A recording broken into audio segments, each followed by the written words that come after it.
Laboratorios MAR tiene el agrado de presentar este evento científico.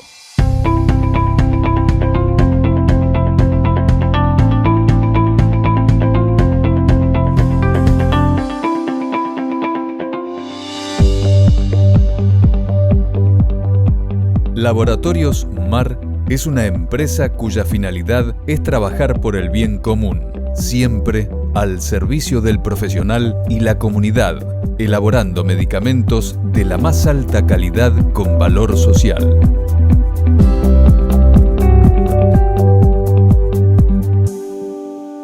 Impulsan nuestras acciones diarias la responsabilidad, honestidad, solidaridad, humildad, respeto y la actitud de servicio. Estos valores nos comprometen a organizar jornadas sobre temas de interés general con la única finalidad de brindar actualización científica a los profesionales de la salud, sabiendo que redundará en una mejor calidad de vida de la gente.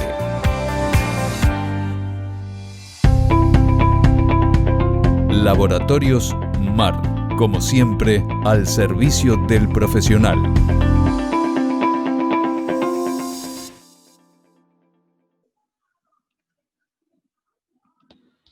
Muy bien, muchas gracias. Buenas noches a todos. Laboratorios MAR le da la bienvenida a todos los participantes.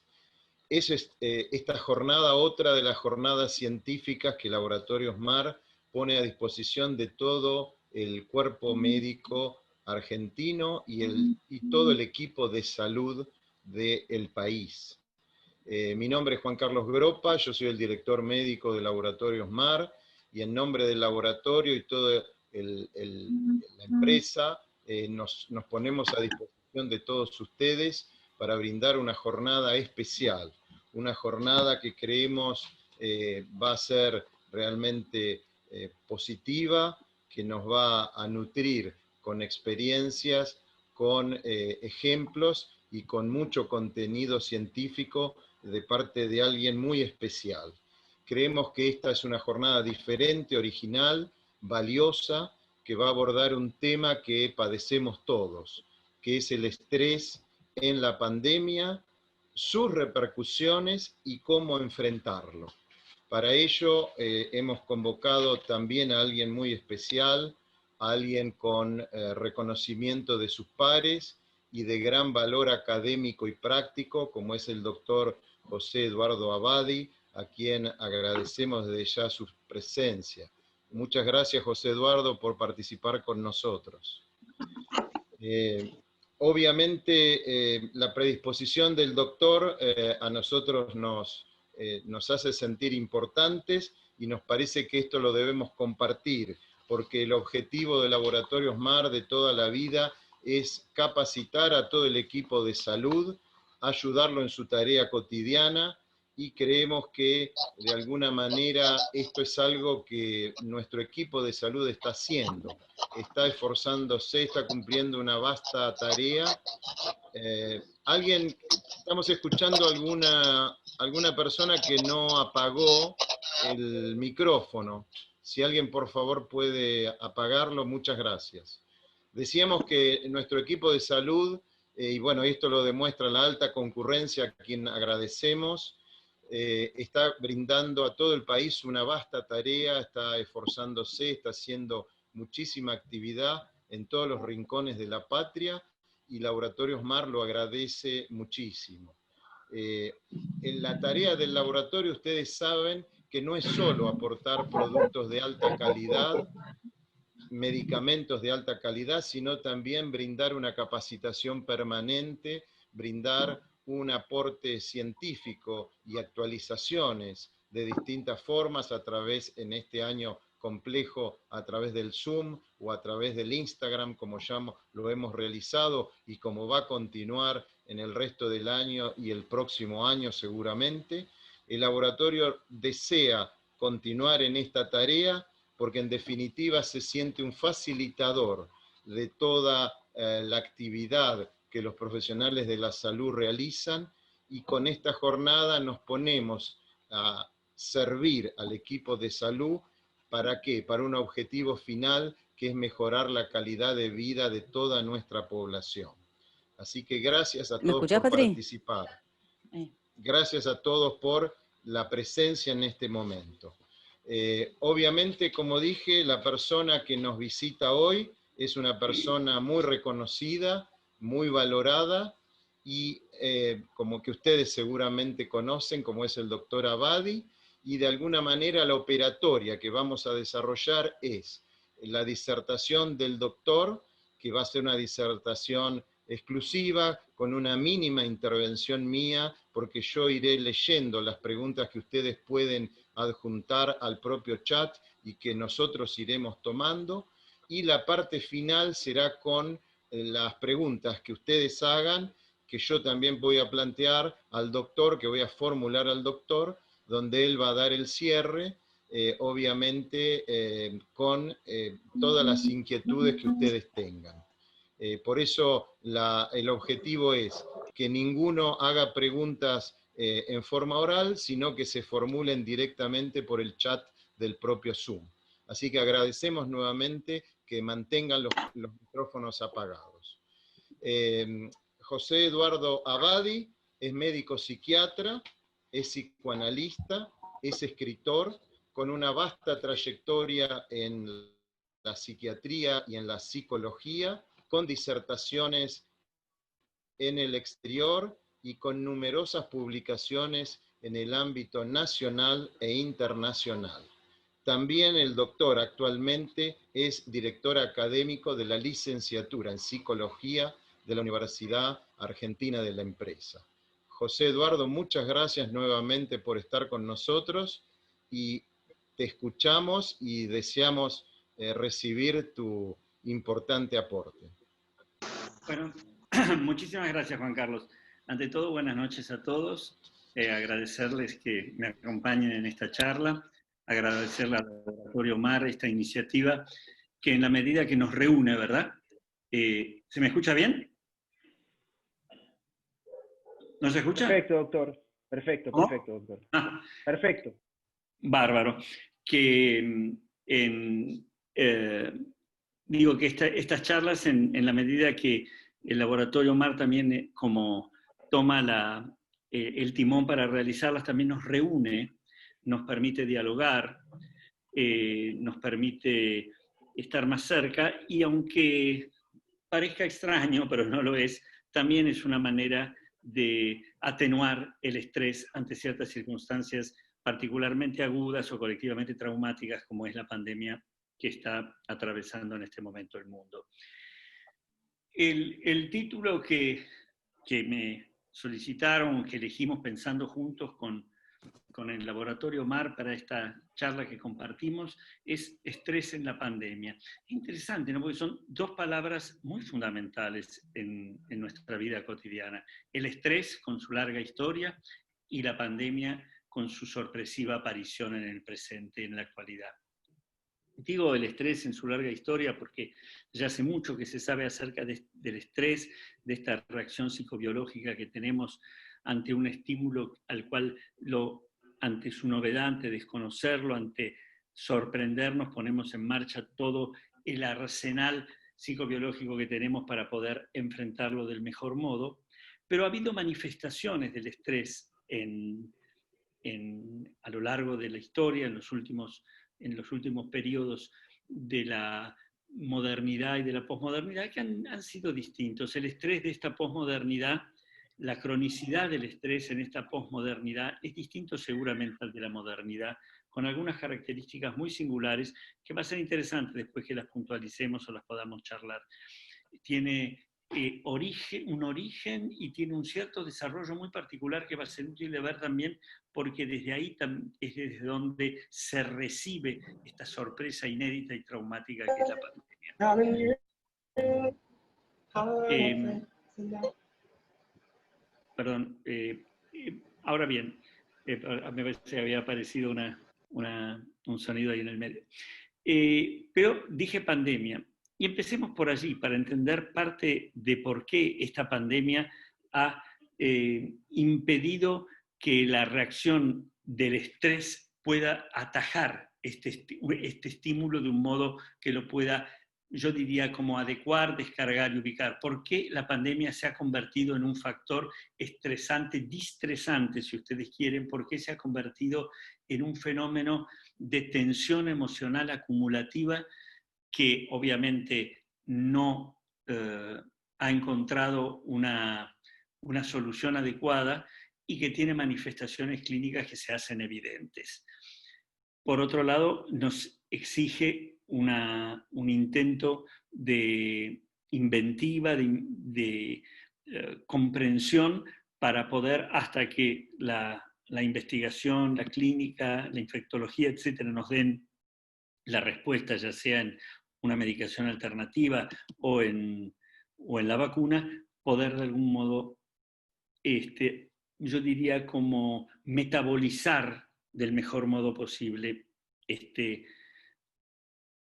esta pandemia, este COVID-19, este coronavirus. Recordemos algo, nosotros en un primer momento estábamos viviendo nuestra cotidianidad. Si quieres, tírame así se rompe. Por favor, tratemos de todos apagar. Por favor, muchas gracias. Decía, tuve un coautor allí, decía que vivíamos nuestra cotidianidad con la supuesta previsibilidad que nunca es tal, pero que creemos que sí, y en un determinado momento aparece la información de el COVID-19, de un virus que tiene su origen lejos de acá, China, que contagia de un modo muy acelerado y que puede llegar a provocar la muerte. Bueno, eso en un primer momento apareció como algo distante, se intentó, bueno, desde esferas a veces hasta incluso gubernamentales, pero también nosotros como sociedad pensarlo, y además tratando de recibir la equivocada calma que nos proponían las autoridades, nuestro deseo de creer que efectivamente no había ese peligro, creímos rápidamente esa versión, bueno, de que eso era algo que no, lamentable, pero que no llegaría a nuestro país de un modo, yo diría casi como preocupante o peligroso, pero no. Este virus se extendió, este virus llega a Europa, produce lo que todos sabemos ya, no vamos a repetirlo, y ahí ya se toma noción de que va a llegar a nuestro país, de que va a llegar a nuestra sociedad, de que va a llegar a nuestras vidas, y empieza a crearse entonces lo que llamaríamos una primera reacción de alarma. Es decir, aparece enseguida la información de que esto está muy próximo, la información que se tiene es muy repetida y muy dramática, y aparece esto inédito, sorpresivo, desconcertante, para el que no tenemos una respuesta previa, que desafía la supuesta potencia que pretendemos inconscientemente, omnipotencia de nuestra ciencia, que pone en jaque los conocimientos y las herramientas terapéuticas que hasta ese momento tenemos. Esto es muy importante porque produce en un primer momento, y que tiene que ver con el estrés, tiene que ver con el surgimiento de la ansiedad, tiene que ver con ese desconcierto que provoca una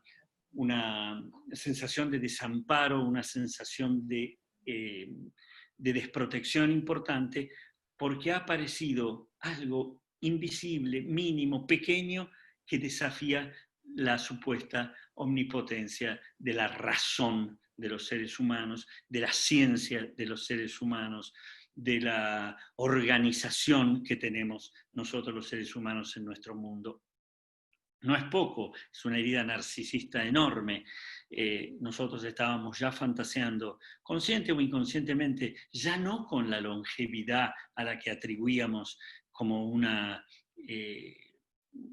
casi presente en cierto sentido y en el futuro evidente, sino ya hasta tejiendo con un cierto humor, pero que aludía también a una posibilidad en el imaginario, a una vida que casi se eternizara, que se pareciera al infinito, ¿no? Bueno, frente a eso, este virus que contagia, que no sabemos qué hacer, que tiene una fuerza tal que produce en mucha gente, todavía no sabemos en ese momento cuánta, nada menos que la muerte.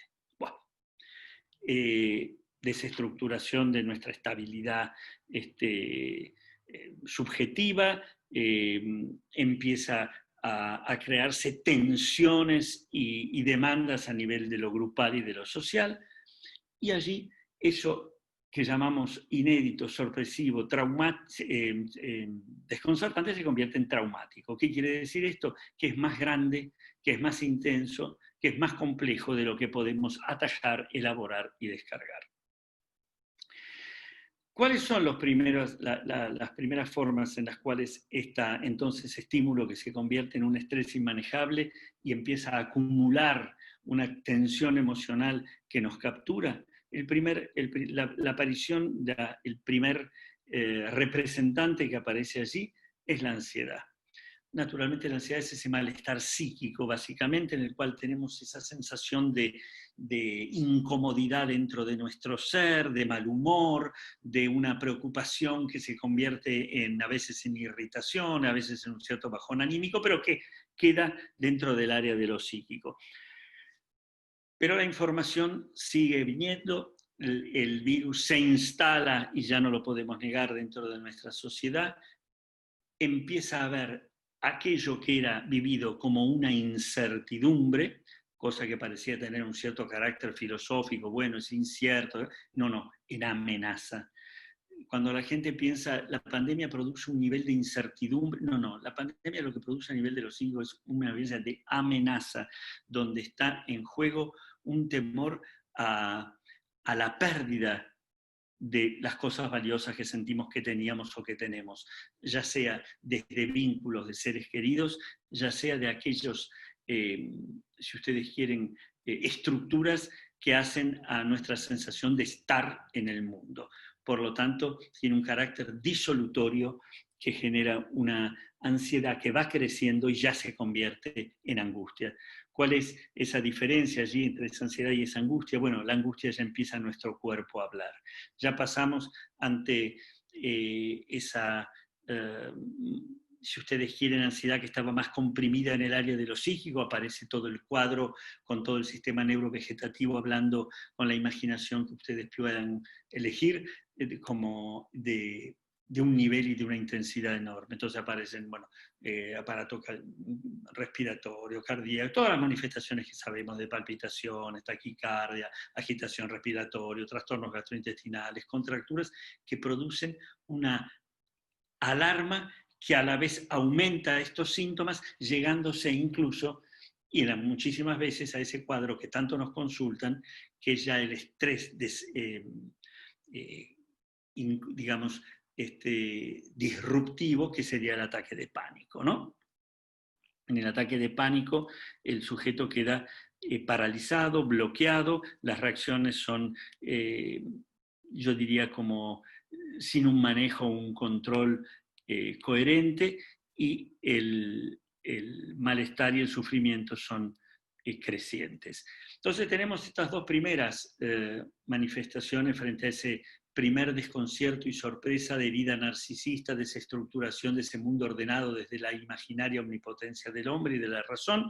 Pasamos a esa ansiedad molesta, crece la información, se instala la pandemia, esos mecanismos con que intentamos regular nuestro organismo, la avalancha de tensiones traumáticas, crece, aparece la angustia, y ahí aparece todo ese desorden que hace del cuerpo también un lenguaje, o que se convierte en un lenguaje corporal que nos lleva al cuadro panicoso. Muchas veces este cuadro panicoso, naturalmente como tal, como todos ellos, tienen un determinado periodo y decrece, se atenúa. Sí, es cierto, pero no como en las situaciones convencionales que vemos, donde nuevo se llega a un nivel, digamos, no que desaparece, pero sí que puede el sujeto atenuarlo y encontrar ciertos recursos donde hasta como sabemos, lo reiterativo del cuadro panicoso pueda volver a aparecer, tiene una determinada estabilidad. No, acá el cuadro panicoso decrece, sí,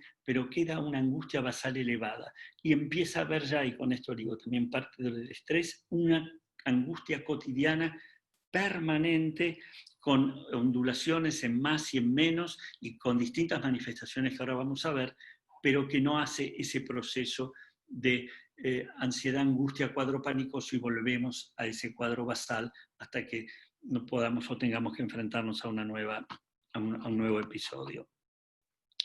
Esto es muy importante porque cuando esto sucede, hemos escuchado que muchas veces se recurría a la idea de cómo enfrentarlo, tener miedo o no tener miedo. Escuchábamos, no hace falta tener miedo. El miedo no es una herramienta que nos va a ayudar en estas circunstancias. Había una gran contradicción que aparecía ahí en la narrativa, porque por un lado escuchábamos eso y por otro lado una información abrumadora de un montón de ejemplos y datos para nada útiles para una población y que generaban yo diría como una catarata de microtraumas acumulativos que iban generando naturalmente una tensión emocional, un estrés allí que se había ya convertido en ese distrés que había superado el marco regulatorio. Entonces, frente a eso aparecía, por un lado, esta información hipertraumática en términos de comunicación, y por otro lado, no hay que tener miedo, escuchábamos, ¿no? Y yo creo que acá algo muy importante, cuando se le dice a la gente, no salgan de sus casas, distancia social, no salir de sus hogares, el barbijo, que no haya reuniones, la higiene, en fin, y en un principio un montón de condiciones, se acercaba muchas veces una información que en su contradicción generaba un aumento de la ansiedad y decir, bueno, pero no hace falta tener miedo. No, sí, el miedo útil es un aliado. El miedo útil es muy bueno, es muy sano. El miedo útil es patrimonio de los valientes. ¿Por qué? Porque me permite dimensionar la situación que tengo que enfrentar y me permite elegir, razón mediante sí, las herramientas más apropiadas. Y evita ¿qué? El miedo útil. Evita el pánico inútil, porque el pánico sí es algo que tenemos que intentar evitar primero, que hay formas, y cuando esto sucede poder enfrentarlo o atenuarlo.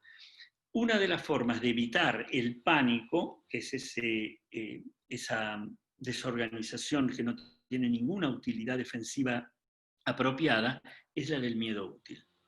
Insisto, perdón, José Eduardo, ¿te puedo hacer una interrupción a propósito de lo que decís? Sí.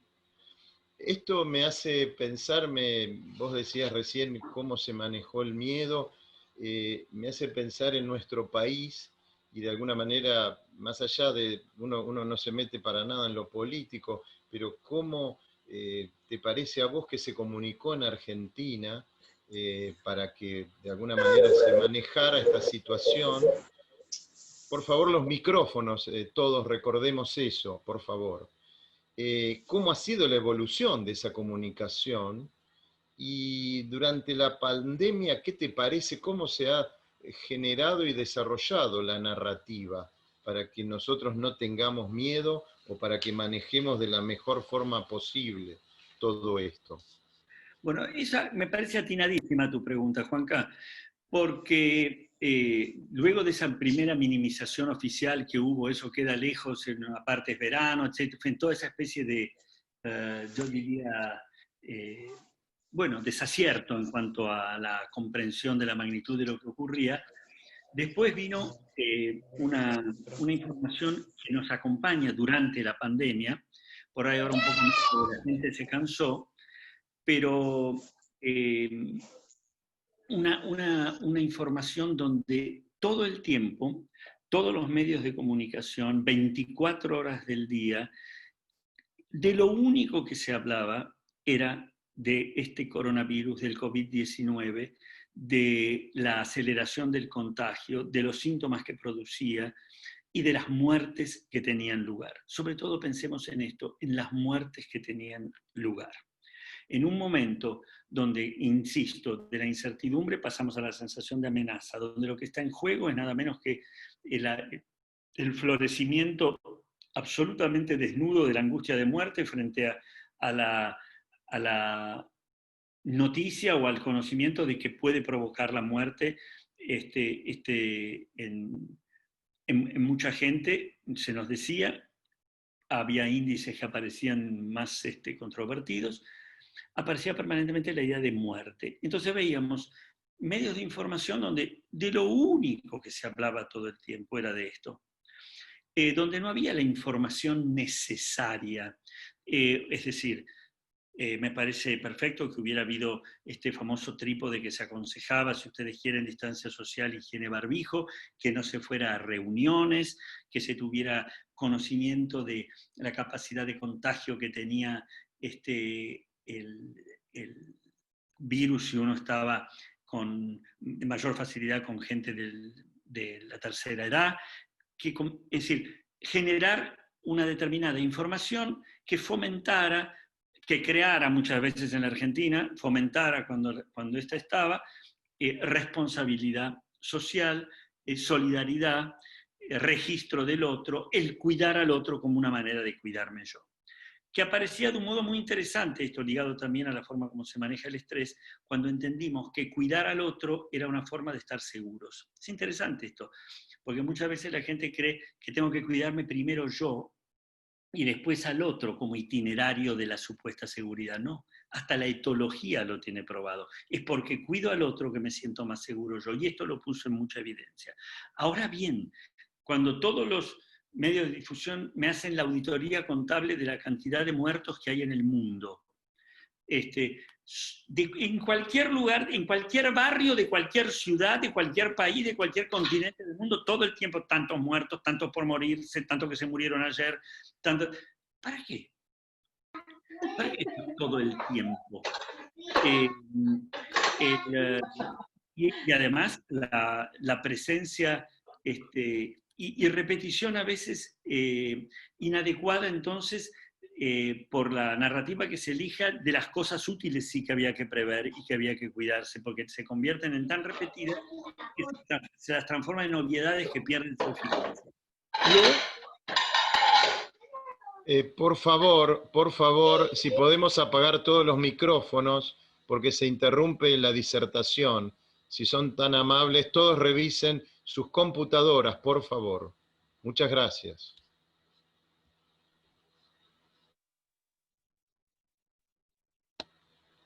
Adelante, José.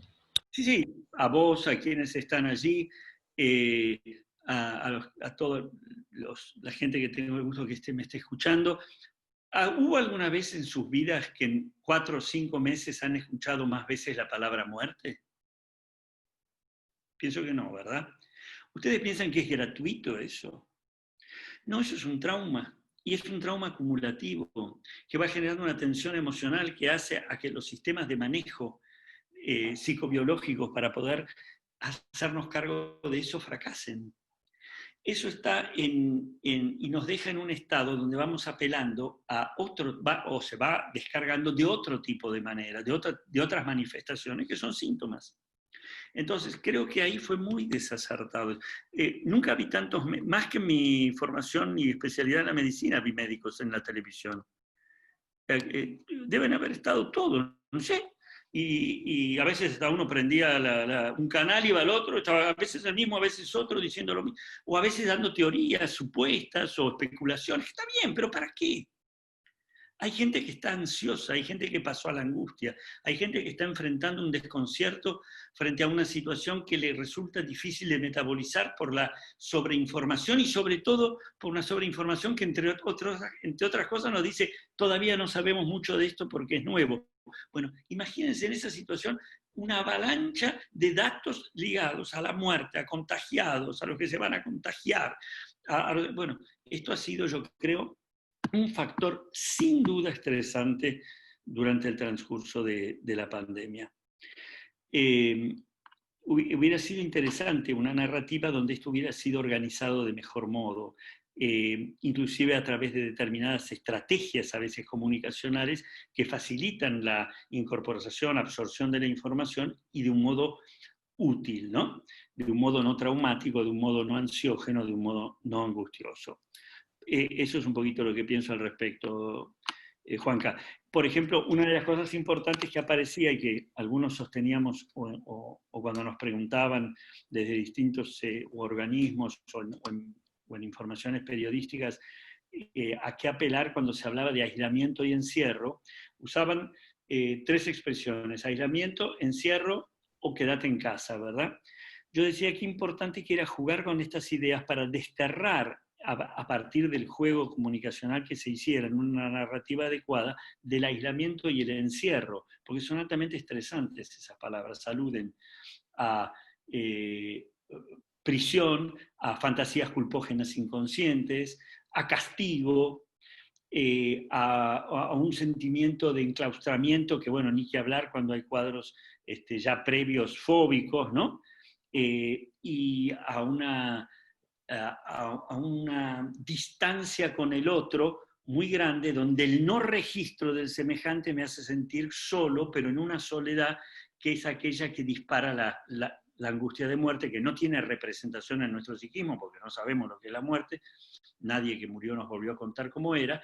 Entonces en nuestro psiquismo la forma como lo instala es a través de la ausencia y de una soledad que se eterniza y donde no hay un otro que en la medida que yo lo reconozca defina y determine mi propio ser, mi propia vida, mi propia identidad. Entonces, esa idea del aislamiento y el encierro eran sumamente estresantes. En cambio, quédate en casa hubiera sido, y después se trabajó más sobre esto, me acuerdo en un programa que lo hablamos bastante con un periodista, no me acuerdo cuál era, de cómo trabajarlo, porque el quédate en casa permite instalar, si una comunicación se hace, o la narrativa o argumento que nosotros proponemos de un modo interesante, aparece la idea de la libertad. Elijo quedarme en casa. Muy importante la libertad para poder enfrentar la situación estresante de la pandemia. ¿Por qué?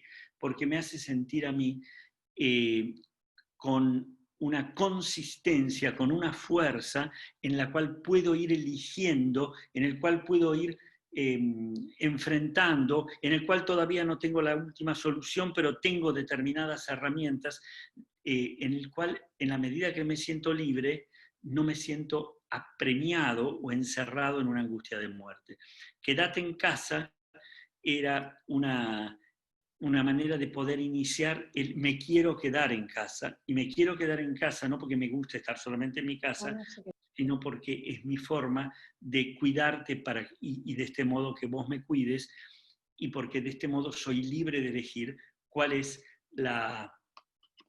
y en este libre que soy, cuál es el mejor sistema, y los lazos que se establecen con los demás en esta libertad compartida me hace sentir acompañado. Esto es muy, muy importante. La forma como se construye el argumento y la narrativa de la comunicación en una situación de pandemia, que tiene que ver con la información, con las charlas que se pueden dar, con los talleres que se pueden hacer, con las empresas que nos han llamado tantas veces a trabajar con sus miembros, y lo que se hubiera podido hacer además. Bueno, eso cambia mucho, yo diría, la atención emocional y la expectativa, que es una de las claves que vamos a ver también acá.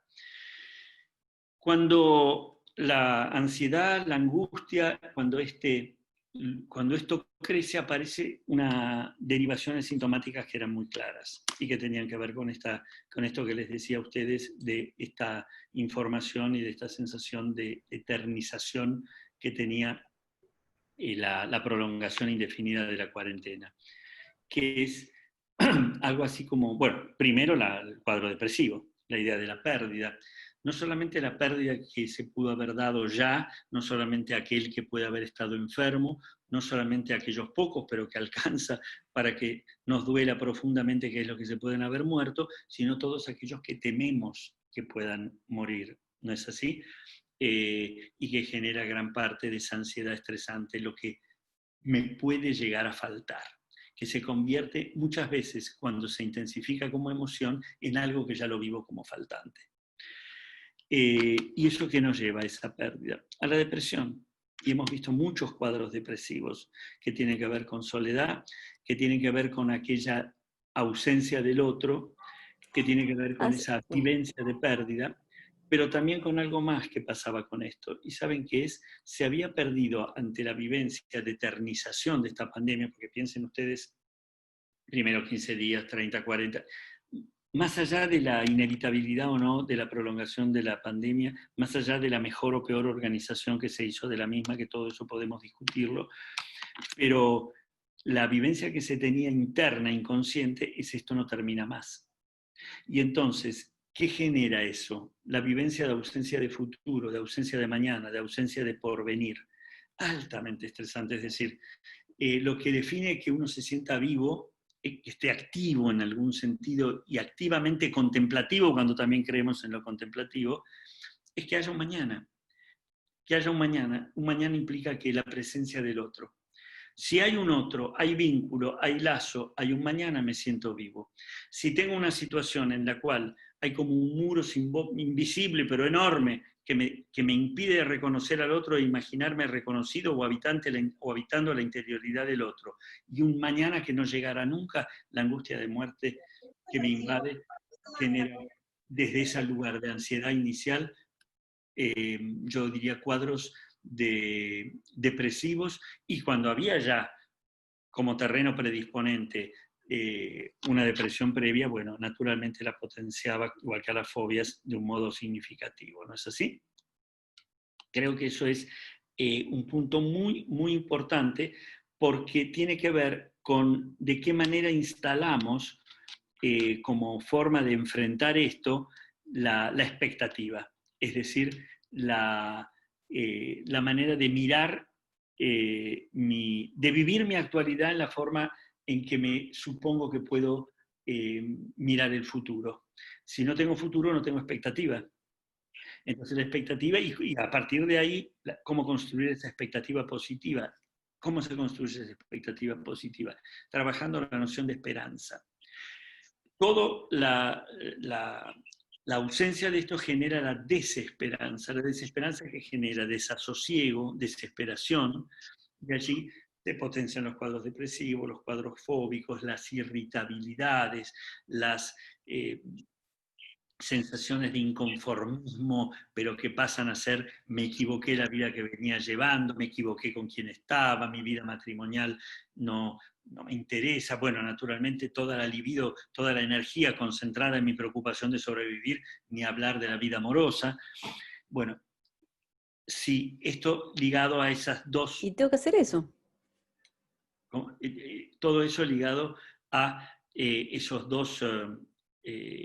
para esos dos referentes que les hice relación recién. En cambio, lo otro sería la presencia de la esperanza.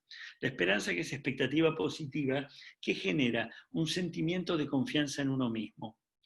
Una idea que hay que trabajarla además, no solamente a través de diálogos con interlocutores que nos puedan ayudar, de charlas, insisto, como antes, de talleres, de lecturas, de deportes, de dietas, de espacios donde empiece a inventar el verdadero sentido del ocio, que la sociedad posmoderna lo desconoce, y de la meditación, esa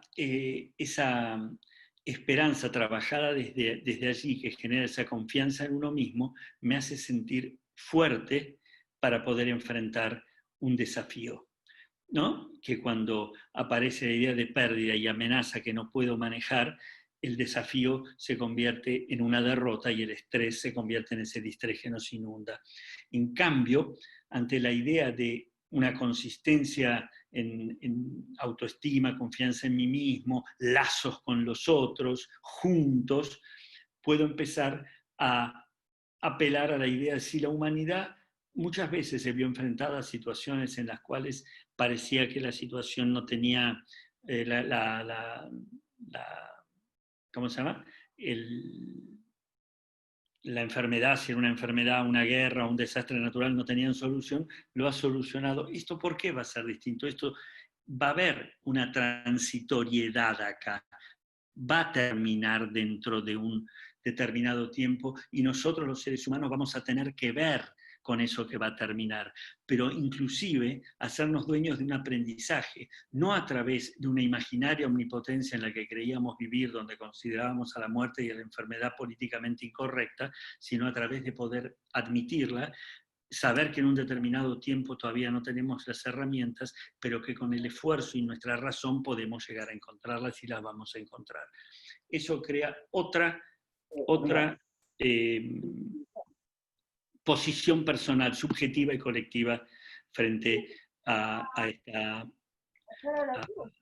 pandemia, este coronavirus, este COVID-19. Por favor, tratemos todos de apagar los micrófonos, revisen las computadoras, porque si muteamos, si apagamos del control central a todos, también apagamos al doctor Abadi. Así que todos revisen, por favor, su micrófono y traten de bloquearlo. Muchas gracias.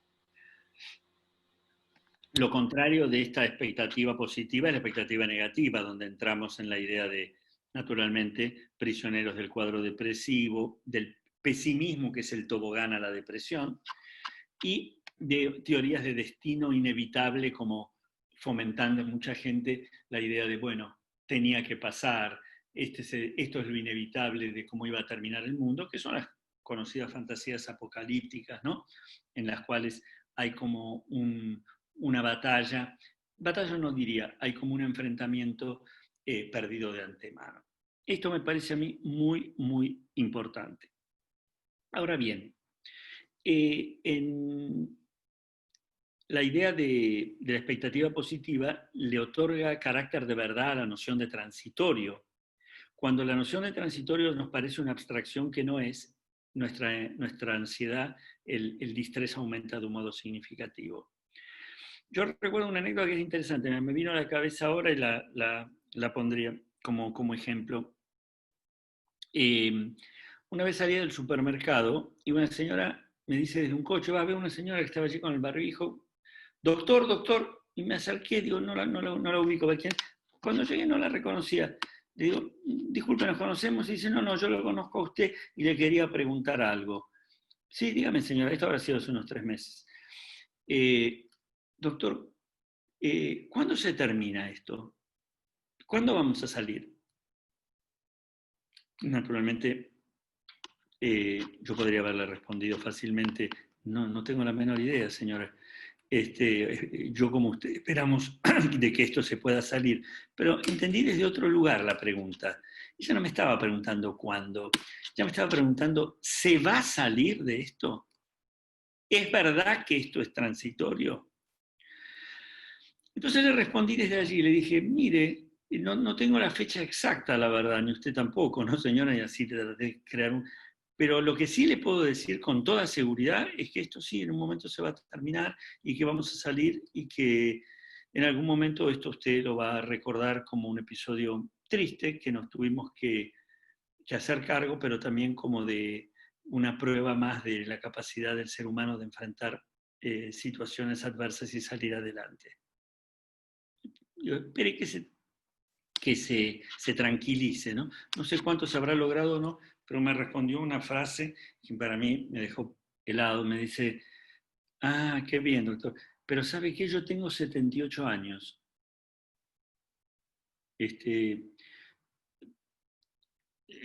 Enseguida hice la cuenta de cuántos tenía yo, pero eso no se lo dije. Y le dije, sí, entiendo, pero bueno, va a tener 78 años, un par de meses más y seguramente va a estar afuera. Porque ¿qué me estaba diciendo ella? Me estaba diciendo, me están expropiando el tiempo de vida que me queda. Tengo miedo, y eso pasó mucho en cómo se hizo la narrativa con la tercera edad o con la gente mayor, o la frase, no sé, la expresión que cada uno elige para mencionarlo, de que el tiempo que quedaba, que no era mucho, la expectativa de vida que aparece a veces como si se fantaseara, es decir, esa noción de que se sabe que la muerte existe, digamos, los años de vida que quedaban se los estaban expropiando. Y esto se dio mucho como afecto en la tercera edad, lo cual generó depresiones muchos cuadros depresivos, mucha fantasía persecutoria, y había que haberlo trabajado bien. Se sabe que la muerte existe porque hay una cosa que es interesante. Spinoza decía que hasta los 45 años uno sabe que la muerte existe, pero no cree en ella. Después de los 45 sabemos que existe y empezamos a creer. Y a partir de ahí aparece una cierta tensión angustiosa frente a esa muerte que en nuestra sociedad occidental no se la trabaja con la sabiduría que podría hacerse, o que hacen a veces ciertas posiciones o escuelas filosóficas para comprenderla como una parte de esta vida, ¿no? Pero quería ir a otro punto luego de esto, que es en qué situación de estrés llega esta pandemia a generar ese distrés hasta el presente manejado de un modo naturalmente con distinto grado de intensidad de imperfección, produciendo los síntomas que le digo. Y bueno, en una sociedad posmoderna donde hay un sentimiento de ansiedad y de angustia que se traduce en un síntoma muy importante, que es la insatisfacción. ¿Por qué? Porque estamos viviendo, y esta pandemia surge allí, y donde nos dicen cuidar al otro y cuídate, y los lazos y los juntos, y la idea de podemos todo, tendremos todo, como les decía antes, longevidad, inmortalidad, hiperpoder, una noción distorsionada de poder, aparecía la idea de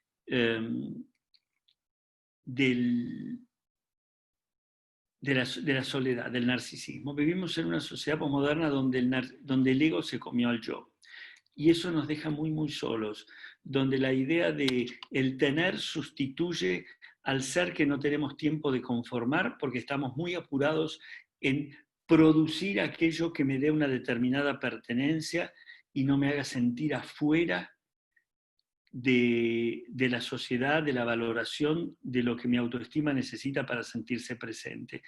Estamos en un mundo donde una sociedad que ha creado, es la sociedad del rendimiento, ¿no es así? Hay que rendir mucho, permanente, constante, todo es poco, y hay que cambiar inmediatamente de una cosa a la otra, generando entonces un déficit del vínculo porque es superficial, el lazo es muy difuso, el sentimiento de experiencia queda como muy postergado, son todos acontecimientos uno al lado del otro, la sensación de soledad o de insatisfacción que me deja el no estar regocijado o reconociendo o feliz con lo logrado porque tengo que saltar inmediatamente a lo otro, esa insatisfacción la trato de sustituir a través del tener más.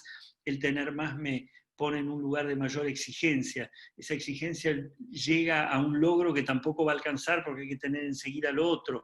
Mis relaciones íntimas empiezan a estar detenidas en ciertos pactos o pautas que no alcanzan. Conocer al otro empieza a perder tiempo. Y yo creo que eso fue generando un lugar de emocionalidad y de tensión emocional y de ansiedad y de angustia que están presentes y que derivan en síntomas como son la depresión enorme en este tiempo y los cuadros panicosos, y que están ligados a eso. Y es allí donde viene también a saludarnos este virus que desafía la idea de que no hay nada de afuera que nos pueda hacer daño, y lo que adentro nos puede preocupar lo sabemos solucionar. No, vino de afuera, creó lo distinto, hay algo más allá de nuestro dominio, y en determinados momentos, hasta que consigamos enfrentarlo del modo exitoso, nos va a producir pérdidas, tristezas, dolores, y vamos a tener que duelar durante el durante, en el durante y en el posterior, que será un trabajo que habrá que hacer. Pero es muy importante allí, y esto tenía que ver con la narrativa, que le digamos a la gente las informaciones sanas y útiles y no las contabilidades innecesarias.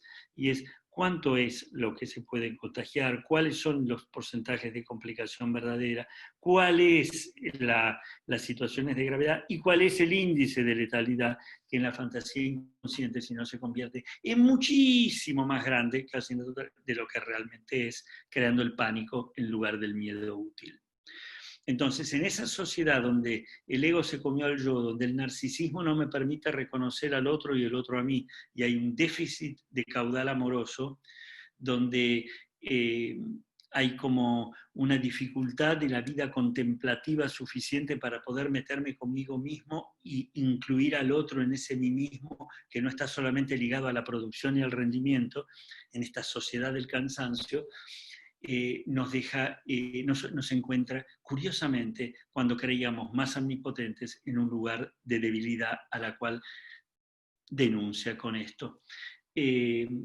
La vida activa es importante y fue muy trabajada, bueno, desde la filosofía misma, el famoso homo laborans de la vida activa de Hannah Arendt, que era muy interesante y que había tomado desde su maestro de Heidegger en aquel momento con las variables heideggerianas discutibles, pero proponía la vida activa como el nacimiento permanente, que era el sujeto libre. ¿Y dónde estaba la vida contemplativa?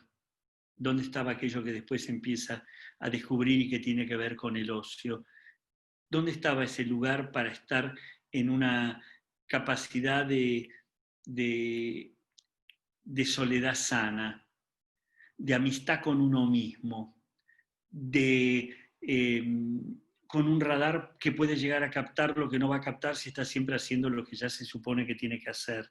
Eso que llamamos el ocio, eso que es el contrario del negocio, y que, como decía Aristóteles, es el camino inevitable si queremos que alguna vez dedicarnos a la sabiduría, y con la sabiduría poder dedicarnos a gobernar a la famosa polis ateniense. Que no se les ocurra a aquellos que no han tenido ocio, descanso y que se la han pasado trabajando, decía, porque ellos no entienden. No entienden porque no saben acerca de sí mismos. Es muy, muy importante.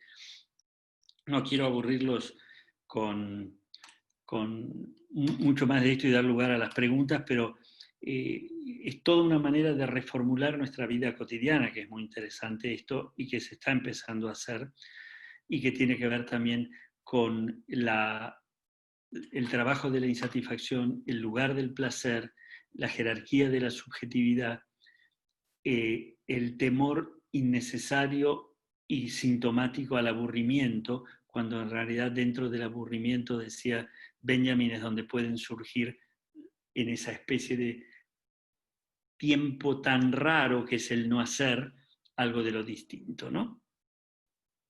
En algún momento da para hablar de qué es lo distinto, lo diverso, lo auténtico en todo esto, pero creo que quiero entender con esto algo del orden de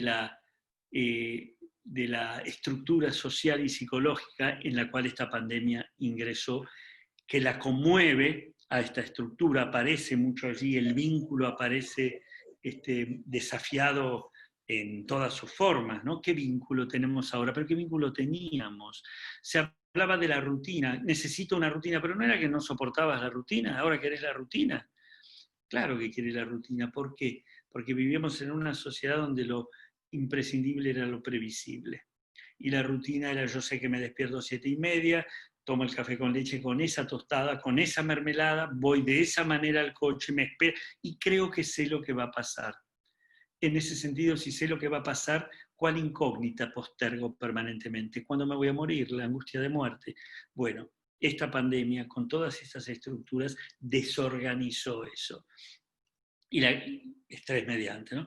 Y la gente pedía entonces rutina, en lugar de animarse, como muchos sí hicieron, a reinventar modalidades. Ni que hablar en las relaciones interpersonales, ¿no? Estar siempre con la misma persona, no escuchaba a veces. Y si la misma persona la mirás desde otro lado y es otra, y si no te diste cuenta que te parecía la misma porque te situaba siempre en la misma posición a mirarla. ¿Cuántas cosas podemos descubrir que estaban allí en su diferencia y los que no las veíamos éramos nosotros? Es como la teoría de la oportunidad, ¿no? El famoso refrán que dicen a los chicos: ojo que el tren pasa una sola vez, si te lo perdés no lo agarrás más, ¿no? burrada completo. El tren no deja de pasar. Lo que sucede es que alguna vez nosotros lo vemos, que es otra cosa. Y para eso tiene que ver algo de ese entrenamiento del radar, que tiene que ver también con esa contemplación que podemos hacer de nosotros mismos para estar perceptualmente despiertos, ¿no? Bueno, me gustaría poder ahora compartirlo a título de preguntas, si te parece bien vos, Juanca, para no aburrir a la gente con demasiada exposición. Bueno, muchas gracias. La verdad, José Eduardo, algo especial, algo, bueno, distinto lo tuyo y realmente un aporte muy, muy valioso para todos. Mirá lo interesante que será todo esto, que hay una repercusión enorme. Ya estamos superando entre 35 y 40 preguntas, llamémosle, de las que sí o sí te voy a formular. Vos después me dirás hasta dónde y paramos, pero muchas de ellas son más porque muchas de ellas están superpuestas, o sea que en el fondo son muchas más de 35 o 40. Algunas de ellas vos comentaste ya, digamos, algunos de los elementos que tienen un sustento y un fundamento, pero te voy a hacer la primera, que tiene 3 partes, que algo ya mencionaste. Yo te pregunto, te hago cada pregunta, vos respondés y continuamos con cada una. Así que yo bloqueo ahora, después de terminar mi micrófono, y apareces vos. La primera es, ¿qué podés decirnos acerca de la repercusión del estrés y la propia pandemia sobre 3 temas? Sobre el bienestar personal, sobre el pensamiento de autorrealización y sobre el proyecto personal familiar de cada uno, de cada persona o de cada familia. ¿Me repetís el comienzo de la pregunta que creo ¿Qué que es una... podés decirnos acerca de la repercusión del estrés y la propia pandemia sobre estos 3 temas? Bienestar personal, Listo, ya está. pensamiento de autorrealización y proyecto personal / familiar. Perfecto. Bueno, gracias ante todo por la pregunta. Es una pregunta amplísima, ¿no? Inevitablemente voy a frustrar la aspiración de una respuesta completa, primero porque no la tengo, pero segundo porque nos llevaría 6, 7 años. Pero vale 3, 4 cosas que a lo mejor puedo compartir con ustedes. La idea, me gustó lo de bienestar personal, me gustó lo de autorrealización y proyecto familiar, pero me gustó algo mucho de esta pregunta, que es en cómo puede esto, aunque una palabra no sea dicha explícitamente en la pregunta, está por lo que es el tema que elige después, que es cómo puede esto mejorar mi bienestar personal. ¿Cómo puede esto ser beneficioso para yo comprender algo que me permita en una autorrealización optimizada? ¿Cómo puede esto dibujar la comprensión de mi estructura familiar y de mis vínculos familiares de un modo nuevo que me permita ser más feliz? Y ahí me parece muy interesante esto, porque desde allí la pregunta es optimista, desde allí la pregunta es expectativa positiva, desde allí la expectativa de futuro, dice proyecto, me encantó. ¿Saben qué significa proyecto, no? Proyecto significa lanzarse. Proyecto es una palabra que es etimológicamente es pro, que es una preposición en latín que significa hacia, y yecto es de un participio del verbo yaqueo, yaques, yacere, yeki, yactum, que en latín significa lanzar. Entonces uno se lanza, se proyecta. Ahora, para proyectarse hay que estar juntos, hay que tener lazos, hay que tener algo que en esta pregunta me parece que late y por eso me encanta, que es la idea de confianza. Y no lo dije en la exposición, tendría que haberlo dicho, porque estaba allí latente. Es importantísimo que no quede lesionada la confianza, porque una de las cosas que me permiten convertir la amenaza en incertidumbre y salir de esa incertidumbre que se convirtió en amenaza es la confianza, es la fe en algún sentido, la fe laica, el fiarse. Uno tiene que confiar en parte. ¿En qué puede confiar? ¿En los otros o en la vida para poder vivir? Dame una razón una explicación racional, deductiva para que sea así. No, no la hay. Esto no va por la razón, pero va por esa intuición y esa emocionalidad que si la tengo puedo vivir, si no, se me hace muy difícil, porque la incertidumbre va a ser siempre esa amenaza. Sí, es valioso en este sentido esta pregunta. En bienestar personal, y yo creo que por ahí, a mí me interesa que esta pandemia haya desafiado la omnipotencia narcisista. Esta omnipotencia haya desnudado una vinculación que se jugaba como ya muy, haya mostrado que estamos muy conectados pero no muy relacionados. Muy relacionados.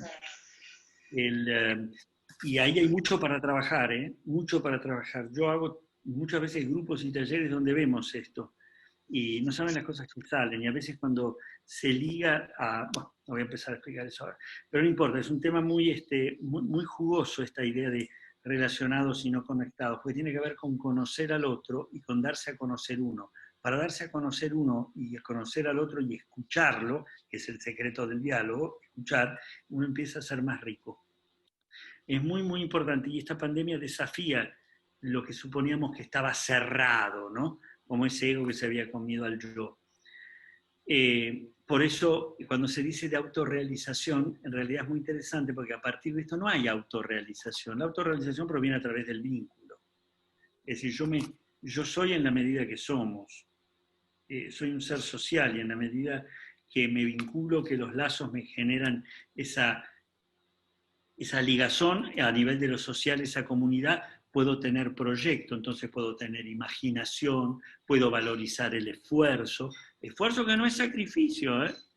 Esfuerzo no es sacrificio, ojo, acá la gente cree que esfuerzo es sacrificio, ¿viste? Esfuerzo es sacrificio, no hago nada. El esfuerzo es tenacidad que me da placer en el durante, calma.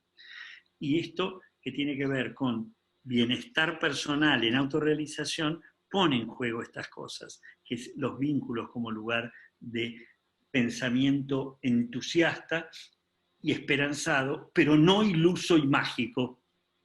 No iluso y mágico, ¿no? No estamos condenados al éxito. Estamos necesitados del esfuerzo para tener logros, y el esfuerzo es compartido. El pensamiento mágico nos tentó siempre a los argentinos, ¿no? El verbo zafar se convirtió en un verbo privilegiado, ¿no? Es nefasto. No es lo mismo lo que hago con el placer del esfuerzo inteligente y el entusiasmo y la imaginación, a lo que trato de zafar, entre comillas, diciendo es más o menos lo mismo. No, no es más o menos lo mismo, es otra cosa. Bueno, excelente, excelente, José Eduardo. Bueno, da para tu pregunta, y le agradezco esta pregunta, da para que podría ser un tema de charla a fondo eso, ¿no? Bueno, gracias a quien lo formuló. Sí. Gracias a quien lo formuló. Bueno, la siguiente pregunta. ¿Cuáles serían las manifestaciones más frecuentes en los distintos grupos etarios? Llamémosle lo más rápido para no, como son muchas preguntas, en la niñez, en la adolescencia, en la adultez y en la senectud. ¿Qué tendría cada uno? Yo quiero saber cuántos marcaste, a ver, así sé dónde me ubico. Niñez, ¿cómo se llama? Adolescencia. Adolescencia, bueno, la adultez y la tercera edad, hoy en día hasta cuarta edad, claro. Dale, Juanca, perdón que me extendí en la otra mucho. Disculpe, no, pero está excelente, bárbaro. Voy a ser más breve. En los niños, bueno, estamos viendo síntomas ya ahora al por mayor, la problemática de la socialización, la sensación de distancia, el miedo a que no esté cuando yo salga, el mundo como algo que puede terminar siendo hostil y me genera fobias, la relación de juego que queda postergada, el jugar, lo lúdico, los trastornos alimentarios que ha producido, los trastornos en el dormir, la forma como los padres proyectan sin su propia angustia en la forma como lo cuentan. Mi hija, que es una colega mía que trabaja mucho con chicos y adolescentes, me ha contado varias, yo no trabajo con niños, ¿no? Pero sí con padres, donde me ha contado mucho de esto de un modo impresionante. Bueno, la ausencia de la escuela, Juanca, gente. ¿no? Es decir, no es un chiste. La idea de no salgas, el miedo que se instala. Muy importante cómo los adultos comunican esto a los chicos. Adultos, ¿qué palabra adultos, no? No sé bien qué es un adulto, la verdad, pero bueno. Pero de acuerdo a cómo esa gente de cierta cantidad de años le dice a los chicos, habría que ver cómo lo reciben los chicos, ¿no? Cómo se convierte el quedarse en la casa como esa elección libre, porque le estamos ganando a una enfermedad que por ahora no está todavía lo último resuelto, pero que lo vamos a hacer a quédate porque afuera está la muerte, ¿no? Sí. La adolescencia, bueno, todos los impulsos, todo lo que es la rebeldía, lo que es la sensación de desafío a por qué me tengo que ir, a omnipotencia, ahí lo vemos mucho, ¿no? Adulto, me hiciste pensar, Simone de Beauvoir, en un libro, creo que era El segundo sexo, no me acuerdo cuál, hay dos personajes que hablan y uno le dice al otro, una mujer le dice a la otra, porque hay que ser adulto, y la otra le dice, ¿pero vos sabés lo que es un adulto? Dice, no. Dice, es un niño engordado por los años. Me pareció. Y la Senectú está acá la idea de la expropiación del tiempo que queda. Ahí sí apareció una angustia de que no se vaya, que no tarde mucho que se me va la vida. Una fantasía de aceleración del paso del tiempo lo he visto mucho. Sí, he trabajado con tercera edad y es la idea de la fantasía de un envejecimiento prematuro también aparece, ¿eh? Que tiene que ver con este síntoma que aparece ligado al estrés, no sé si ustedes lo han verificado, no solamente en nosotros mismos, sino en los demás, es el cansancio que hay. La otra vez me decía un paciente online, que es también colega, me decía, caminé hasta el consultorio 7 cuadras, ¿sí? Me pareció que había corrido la maratón de Nueva York, me dice, ¿cómo puede ser que llegué tan cansado? Sí, esto está ligado al hartazgo también, que está ligado a ese hartazgo, a esa irritabilidad en la cual me enojo no sé con quién, pero estallo, ¿no? Sí, sí. No quiero extenderme ahí para... No, está muy bien, está muy bien. Bueno, la siguiente pregunta es, ¿cuándo debo concurrir a la consulta especializada del psicólogo o del psiquiatra? ¿Cuándo una persona debe hacerlo ante este estrés y esta pandemia? Excelente pregunta.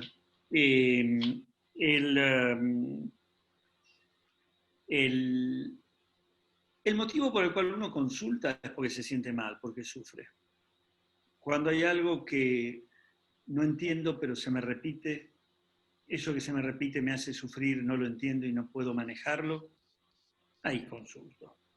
Tengo cuadros de ansiedad, de angustia, no me puedo calmar con que me diga mi amigo o mi cónyuge, palmoterapia mediante, calmate que no es nada. Bueno, ahí puedo consultar para tratar de que me den estrategias de comportamiento y una interlocución y una contención que lo aplaque.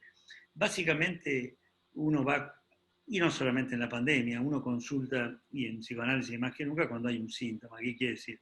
Cuando hay algo incomprensible, incoherente con el resto de la personalidad, repetitivo más allá de mi voluntad consciente y que me hace sufrir y lo enuncio yo. Algún Bien. día, ¿no? Muy bien, muy bien, muy interesante. Bueno, se Última. debe abordar... Perdón, ¿qué me decías? ¿Dos últimas? ¿Dos últimas? Bueno, Veo en esta cara de negociador 3 últimas. Bueno, ¿se debe abordar desde la psiquiatría o psicología a todos los pacientes que padecieron la enfermedad, aquellos que sí o sí se contagiaron? Si se debe abordar, Juanca, desde la psicología ¿O la psiquiatría? ¿Sí o sí? Yo creo que, insisto, el abordaje está ligado a la presencia o no de sufrimiento, a la presencia de síntomas, pero de todos modos es muy buena la pregunta, porque ustedes saben que el padecer esta enfermedad, cuando es sintomática, ¿no? No cuando no me di cuenta y pasó, ¿qué genera? Así como en el resto de nosotros genera como el miedo a que venga, si quien lo padeció genera miedo que se repita. Pero si quedas inmunizado, si te dije, no, esto es para lo consciente. Como el calendario es lo consciente, lo inconsciente, 2 veces que le dijiste a uno dentro de 15 días, pero es 30, a los 30 le dijiste 40 puntos, se terminó el calendario. Y el miedo a la repetición va a existir. La ansiedad de muerte que produjo, si fue con complicaciones, si estuvieron en terapia intensiva, que aparecieron los respiradores, el boca abajo, la sala en terapia en la forma intermedia, la boquillera, en fin. Es un cuadro, la soledad, la ausencia o la distancia con los familiares. Eso es enormemente, eso definitivamente el que no el asintomático, el otro sí, seguro que tiene que ponerle palabras. ¿Por qué? Porque lo traumático, una de las maneras de elaborarlo es poder contarlo y argumentar uno acerca de lo traumático. Uno le va dando un argumento a lo sucedido, uno se va convirtiendo en el novelista de lo que le ocurrió. Y ponerle palabras es una de las maneras de gastar ese cuerpo que en la medida que fue más grande, el cuerpo como esa realidad, que en la medida que fue más grande de lo que podemos nosotros elaborarla, quedó como cuerpo extraño. Así que lo asintomático, bueno, puede tener una modalidad de interlocución en otras variables, pero diría que si hubo un padecer, que además a veces son muchos días, pero repito, desde la angustia de muerte, desde la falta de aire, desde la famosa distancia con el otro que te atiende, porque están todos protegidos, es decir, es todo un mundo tenebroso allí como vivencia, y la soledad frente a la presencia de la familia, sin duda tiene un carácter traumático que hay que trabajar. No necesita esto un proceso terapéutico, sí unas charlas que puedan ser esclarecedoras, liberadoras, y que puedan ayudarlo a que él se convierta en el novelista de su historia. Bien, bien, muy interesante. Otra pregunta. Ya nos han planteado los gurúes mundiales y algunos especialistas que van a sucederse a futuro nuevas pandemias. ¿Cómo enfrentaremos desde el punto de vista social todo esto? Y también este médico pregunta, o esta médica pregunta, ¿todos seremos un TOC? ¿Todos desarrollaremos un trastorno obsesivo compulsivo? ¿Tendremos una gran ansiedad porque esto supuestamente va a volver a pasar después que se vaya el coronavirus? Bueno, excelente pregunta también. Qué buenas preguntas todas, Juanca. Los gurúes ya son algo que no me gusta, ¿no? Así que ya y cuando no se definen como gurúes, sino como otra cosa, pero quieren jugarla de gurúes menos.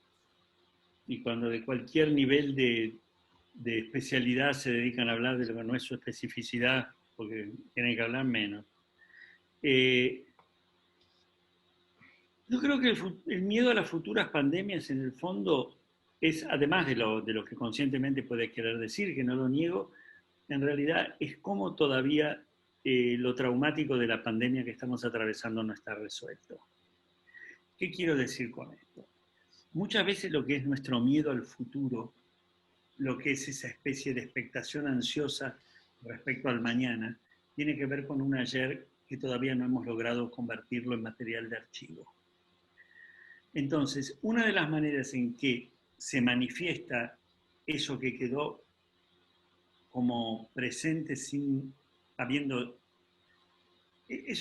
ese inquilino que está alojándose en nuestro presente de un modo equivocado porque fue de ayer, se presentifica en la conciencia como miedo al mañana. Muchas veces cuando un paciente uno está trabajando y ve que aparece mucho ahí, ¿qué me va a pasar? En realidad, ¿qué me pasó? No solamente por el miedo a la repetición, que en esta pandemia que va a venir es el miedo a la repetición de esto traumático, no solamente porque por ahí entre las millones de informaciones que los 300 millones de médicos de cualquier especialidad hablan durante 24 horas por día en todos los medios, ¿cómo se llama? Pero pueden haber dicho, qué sé yo, vendrá no sé cuánto. También había otro que decía que esto era el castigo famoso apocalíptico, donde íbamos como en el arca de Noé, a estar todo fuera de... Bueno, El diálogo ahí que desmienta esto es importante, pero la parte interpretativa útil es saber que de lo que me está hablando es de lo traumático que resulta esto y que va a resultar y que va a parecer como miedo al mañana. Hay que hablar de esta gente que tiene miedo de lo que pasó. Y lo que pasó fue. Esto es muy, muy importante. Es una de las claves de lo que es la expectación ansiosa, ¿no? La gente sigue poniendo, muchas veces muchos profesionales bien, ¿será de aquel mañana que me está hablando? Dicen, no, te está hablando de lo que no terminó de elaborar, de lo traumático del ayer. Y el pasado hay que convertirlo en archivo. La gente cree que el psicoanálisis, o muchos psicoanalistas también, ¿no? A veces creen que es una especie de diletantismo arqueológico. No, a mí el pasado por el pasado, a mí no me importa. Yo de lo que me ocupo con un paciente cuando el pasado no es pasado, sino que se le convirtió en un presente que le distorsiona la lectura de lo actual. Cuando me está respondiendo a estímulos del presente con respuestas del ayer. Claro. ¿Me explico? Muy interesante, muy interesante. Es para mucho más. Pero bueno, Sí. otra pregunta también valiosa. ¿Qué medidas de salud mental podemos tomar para enfrentar esta pandemia? ¿El deporte, el entretenimiento y el arte son unas alternativas o necesariamente tenemos que hacerlo desde nuestra mente? Muy buena pregunta también. No son excluyentes. Quiero decir, seguro que el deporte es magnífico, porque aparte hay noción del propio cuerpo, está lo lúdico, está las endorfinas, tiene que ver con la competitividad, lo adrenalínico, lo que vos quieras. Quiero decir, hay algo de un estar vivo que se presenta allí. Deporte sano. La dieta también, no sé si la dijo, es importante. ¿Eh? La dieta, la gente no le da bolilla, pero es muy importante. Dijo algo más después de... El entretenimiento. Claro, la diversión en el sentido de... Porque el divertirse es compartir, por lo general, ¿no? Está bien, hay entretenimiento solidario, pero son realmente como el deporte y todo tiene que ver con el otro, con el registro del otro y ser registrado por el otro, ¿no? Que yo creo que eso es muy, muy importante. Seguro que es muy sano, y el arte ni que hablar. Y aparte, en ciertas estrategias de talleres que se pueden hacer de empresas, de lugares e instituciones, yo he hecho por Zoom algunas cosas en las conferencias que doy, pero que se pueden llegar a hacer cuando uno esté en vivo allí, es organizar para tomar lo que dice del arte, del entretenimiento, lo lúdico y lo terapéutico, role-playings, escenificaciones, dramatizaciones y trabajos. Hay mucho en lo que tiene que ver con trabajar juntos que puede ser altamente elaborativo. Y también, por supuesto, está un trabajo que tiene que ver con el diálogo, si querés, más en el plano de lo psíquico, pero lo otro no es que no sea psíquico, ¿eh? Es muy, muy importante. Bueno, y las últimas dos, porque hay mucho más, pero las últimas dos. Damos un cachito más de tiempo que veo que... Bueno, está bien. Alguien nos consulta que para el mundo, pero mucho más para nuestro país, esta pandemia nos trajo repercusiones económicas y otras económicas que van a venir, nos dicen, en el futuro. Ojalá sean menores, pero eso va supuestamente a venir. ¿Cómo afecta esto a toda la familia? Lo económico más toda esta pandemia y cómo enfrentar todo esto desde lo psíquico. Es muy importante y se liga con la primera pregunta que me hicieron, que no terminé de responderlo del proyecto familiar, me doy cuenta ahora, que es cómo la familia también habla de lo acontecido, cómo pueden charlar y convertirlo en argumento de aquello que sucedió y lo que le pasó, hablarlo entre ellos, ¿no? Lo que se pudo ver. Porque acá hay algo muy importante en todo esto, es el aprendizaje. ¿Cuál es el gran don que tenemos como posibilidad los seres humanos? Aprender. Aprender es impresionante. La imaginación y el aprendizaje son como dones maravillosos y absolutamente propios de lo humano nada más, ¿no? ¿Y qué nos permite? Y eso es lo que queda en parte en este mundo posmoderno donde digo que la velocidad a veces se olvida de la experiencia. Nos permite ir convirtiendo los acontecimientos en experiencia, vale decir, en que me nutren de una riqueza para poder responder mejor lo que sigue y poder crear. El aprendizaje es fundamental en esto. Perdón, ahora me olvidé la pregunta. Tanto hablé del aprendizaje y la imaginación y me olvidé con la... ¿Cómo era? Claro, ante el estrés ¿Qué pasa con económico, lo económico? el estrés económico que se Sí, suma sí, a la pandemia, sí. ¿cómo Se ve, enfrentarlo de una se ve que manera se ve que familiar? me debe estar traumatizando lo económico. ¿Cómo se llama? Bueno, ya tenemos efectos, y qué efectos, y los que vamos a tener, qué duda cabe. Ya teníamos antes, ya tuvimos en el previo, tenemos en el durante y vamos a tener en el futuro. Y de acuerdo a la capacidad, de acuerdo a muchos factores que van a ser necesarios, que sean positivos, inteligentes, buenos, adecuados, político-económicos, tendremos mejores resultados, es decir, tendremos una posibilidad de ponernos nuevamente en camino, porque a veces no es la recuperación de todo lo que más nos puede deprimir o asustar, sino que nos alejamos de la recuperación. Si en cambio empieza algo que surge que la esperanza, y ahí ya es distinto el proceso y el esfuerzo.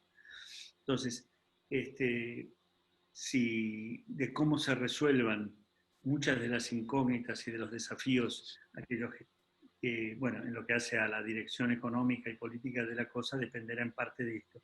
Y nosotros como sociedad, cuánto estemos dispuestos a pensar, a entender, a exigir, a cambiar, etcétera, daremos mejor también resultado de lo que puede ser, y por ahí también aprendemos a elegir. Una pregunta de una médica que sufrió la pérdida por COVID de 6 familiares.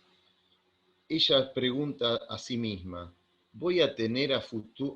Y es algo que menciona, que no pudo hacer ni el velatorio de ninguno de ellos, ni la despedida de ninguno de ellos. ¿Voy a tener a futuro necesariamente una crisis profunda? Pregunta. ¿Cómo manejarlo? Claro, ese tipo de pronósticos va a tener una crisis profunda, no se pueden hacer así.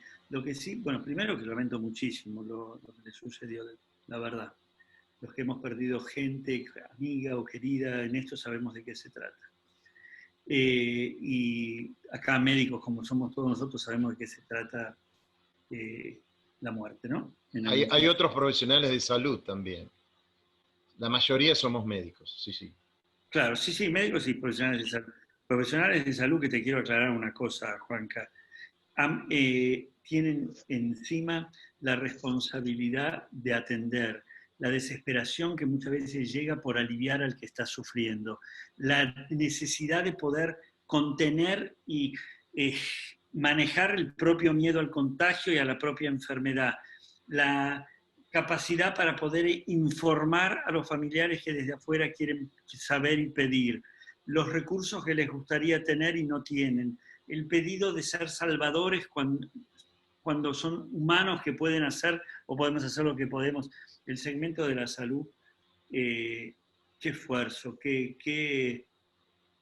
y los kinesiólogos, los médicos, qué épica que les tocó, Dios mío, o que nos tocó, ¿no? Los que estamos también metidos y vamos a la asistencia psiquiátrica o psicológica de estos casos, ¿no? Está bien. No lo olvidemos a esto. No, es verdad, muy importante. Alguien pregunta. Se va a tener yo creo que lo que me dice muy bien mi colega es, están en deuda con ella. Quiero decir, hay un ritual que faltó donde donde poder despedirme internamente de aquel ser querido que se fue. Hubo una sensación de una distancia que no me permite una cercanía en la inmediatez de la pérdida, que tiene que ver con el primer tiempo del duelo. Miren, yo les voy a decir una cosa. lo importante de estas situaciones del duelo es cómo uno internamente procesa la despedida. Es cierto que es mejor estar allí y que uno puede elaborar ya a veces de un modo más directo la cosa, ¿no? Pero el proceso es muy interno. Los que hemos tenido, bueno, algunos años y desgraciadamente hemos llorado mucha gente amada que se nos ha ido, sabemos que parte del proceso de ese duelo tal vez ella pueda encontrar una forma ritual de hacerlo. Por ritual entiendo que lo saque de una cotidianeidad, lo superficialice, digamos, puede hacerlo si es religioso en una iglesia, en un templo, en una mezquita, donde sea, o si no en un lugar que para ella tenga una aprehensión significativa, ¿no? Es decir, dentro, y puede hacerse ese trabajo de despedida que consiste básicamente en perdonarlo, perdonarse, reconciliarse con lo que está por reconciliarse, agradecerse por lo que fue y saber que hay un gran homenaje que hay que hacer a quien se nos fue y que nos indica esto hasta las mismas recomendaciones bíblicas, que es sobre todo en algunas, digamos, en algunas lecturas de algunos de los profetas, que tiene que ver con el homenaje a quien se fue, es poder nosotros instrumentar y poner en marcha la capacidad de amar y de ser felices. No olvidarlo. Así que yo creo que se pueden crear situaciones que de algún modo puedan hacerse cargo de esta deuda que tiene con todos aquellos que perdieron a alguien, no sé quién, el mundo, el destino, Dios, no sé. Pero tiene alternativas que hay que trabajarlas para poder hacer esa despedida que quedó pendiente. Es interna la mayor parte, ¿eh? No te escucho, Juanca. No se escucha, ¿eh? Bueno, allí ahora sí, la última, No la te última. escuchaba antes. No sé si me dijiste algo, no te escuchaba. No, decía que estoy de acuerdo porque a mí me sucedió, yo perdí a mi padre, no por COVID, pero perdí a mi padre en abril y no pude despedirlo. Así que estaba identificado con eso que dijo esta doctora que perdió 6 familiares. No te olvides que a uno le cuesta en el duelo admitir y aceptar la pérdida del otro. Por más que sabemos que murió, no lo aceptamos. Tenemos después esa tristeza porque sentimos la ausencia, pero después tenemos un proceso, se lo llevamos bien, de ese poder enorme que tenemos los seres humanos, que sale de lo racional, que es la capacidad de inmortalizar a nuestro ser amado. ¿Cómo? Guardándolo simbólicamente en nuestra memoria amorosa. Y ahí hay un lugar muy particular y podemos aprender a tener un vínculo allí. Que se entienda, no estoy hablando de alucinaciones, estamos hablando de un vínculo simbólico, de un recordar, de una palabra que me imaginé que puede haber dicho, de algo que internamente pienso, bueno, en lo que hemos perdido nuestros padres o nuestros cónyuges, qué sé yo, algo que podemos contar. Y eso tiene algo del orden de la inmortalidad y de la trascendencia, que es lo que yo digo, la divinidad de lo humano, de los finitos, de los mortales. Y bueno, y la última es práctica, es una opinión tuya. Alguien dice, deberíamos a futuro, y es la última, incorporar en todos los hospitales, centros de salud, salas de atención y distintas estructuras de atención médica en el país a profesionales de la esfera psicológica / psiquiátrica, ¿te parece? Y sería ideal, ¿no?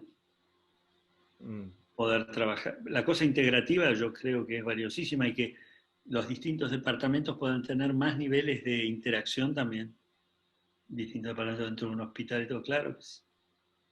Claro que sí. ¿Hubiese ayudado mucho en esta pandemia incorporarlos desde el inicio a ese equipo asesor presidencial? O que hubieran estado ya presentes, ¿no? Y sí, creo que hubiera sido útil, sin duda. En un momento estuvimos por trabajar con una, no quiero decir su nombre, con una de las personalidades acá en Argentina muy significativa, en hospitales con los médicos, con segmentos de salud, ¿no? Que después por motivos que tuvieron que ver con sé, Departamento de Salud de acá, no sé qué, quedó postergada, pero yo estaba muy entusiasta con eso. Bueno, José, gracias por todo. La verdad que una charla especial, Espero que les haya interesado, espero haber distinta, cumplido con original. la expectativa. Así que muchísimas gracias por tu generosidad y por todo tu contenido, tu valor académico. No, por favor, gracias a ustedes y nos vemos prontísimo. Bueno, gracias a todos, buenas noches. Laboratorios Mar agradece a todos la presencia, va a continuar haciendo esto. Ya paso el aviso para la próxima charla. Bueno, hacemos un aplauso para el doctor Abadi. ¡Bravo! Bueno, muy bueno. Muy bien, muy bien. Muchas gracias, doctor. Grande, doctor. Gracias, muy buenas. Gracias, Juan Carlos, por la invitación. Gracias, laboratorio Mar. Todos y los Chao, esperamos gracias, buenas en la noches. próxima reunión. Laboratorio Mar, gracias, doctor. Gracias, mil gracias. Bravo, muchas gracias, doctor.